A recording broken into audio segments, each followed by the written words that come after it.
Right, everyone, I have been friendly challenged, sort of, to a fight through Natori Ryu, and I want to use this opportunity to show you just how sort of samurai warfare and ability is sort of misunderstood. Not fully, just from the side, if you like.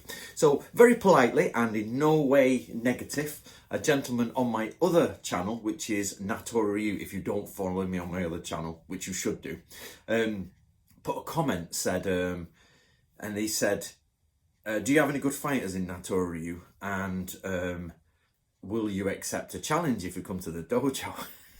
I was like, first of all, that's an insult, mate. You've got a good fight. I'm all right with it. And then, there's a few northern lads in our organisation. It's like, we got any good fighters? Right, that's an insult. But anyway, that's just by the by, just a bit of fun. But basically, he said, would you mind if, no, he didn't say you wanted to come, but would you accept a challenge? And I did answer him in a very polite way, and it was all very professional, and there was no problem. So guys, don't take this the wrong way. It wasn't like a trolling or anything like that. It was just a fun discussion, and I just wanted to highlight it here and say that people have totally misunderstand, I think, the way of Natori Ryu or samurai warfare. Yes, there were challenges in samurai times. Yes, there were duels, but Natori Ryu is not a sword school like that. Like in the way you're thinking. Natori Ryu is a gungaku school. It's a military school of basically how to wage war. And it always, and I've been waiting for someone to say this for a while, because basically in Natori Ryu, the way you deal with enemies is if you look at them and think, yeah, I can take him, you take it. If you look at them and you think, not sure, bit strong, don't want to lose my life, you get Tsukidachi, which is assistant to the combat. So you go up 2-on-1.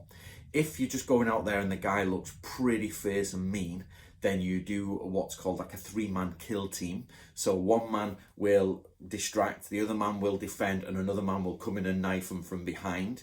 And if they really hard, like to the point that you think there is no possible way even a handful of us is going to do that, that is a Goliath of a man, or that is just not going to happen, then what you do is you hold them at bay with spears, multiple spears, and then throw boiling water over them, or shoot them with the equivalent of what the Japanese had as rubber bullets or gas powders, and tear gas them, or ram them in with body armour and smash them over the head with a metal chain and ball. So I was genuinely like, this guy's like, could we challenge you? I'm like, can we use our skills? So obviously in reality this would never happen. I'm only saying this out of jest, guys. But basically, if somebody came to challenge Natori Ryu, the teachings of Natori Ryu are, as anybody comes into your compound, you remove their weapons immediately. So you remove his shoes, remove his weapons, and then have people stand guard at all the doors. If he gets up to fight, then you get up to fighting, but a second goes behind him, and while a third person distracts them with light or something like that. If they're really going for it, then a 3-man kill team will go in. If they've brought a friend with them, a 5-man kill team will go in. If they're absolutely phenomenally smashing the place up, then you'll keep them at bay with spears, because no matter how hard people are, they don't want to die. And then you would throw a boiling kettle, you boil the kettle, keep them there for about 2 minutes, and then start launching boiling water at them. So if you just imagining the day at the dojo, the guy turns up in his hakama, all proud, everything, so just runs in with a bottle of a bucket of hot water from the kettle, and starts stamping on his head, starts dragging him outside, cuts his head off, puts it on a spike and goes, yeah, Natori Ryu. That's after he had avoided the hand grenades, the gas bombs, so the rest of it. Sorry for laughing, guys, but this is what I wanted to say about it. It was just made me laugh that people were, would you accept a challenge? Can we use our skills? So in this real world, no. If somebody I hate that idea. Somebody comes to the dojo to challenge you, and don't get me wrong, I don't mind dueling, I don't mind sparring. I'm more than happy, no problem. I will get in with everyone, no problem. If people genuinely want to fight, no problem. But what I find funny is this, like, this idea that, you know, the honourable dual samurai, which I'm actually doing a book in the background now, guys, about this idea of, like, we've got to get rid of, dismiss this idea of the honourable samurai. Now, they did have duels, absolutely they did, but they are sword schools. So this is the difference you've got to make.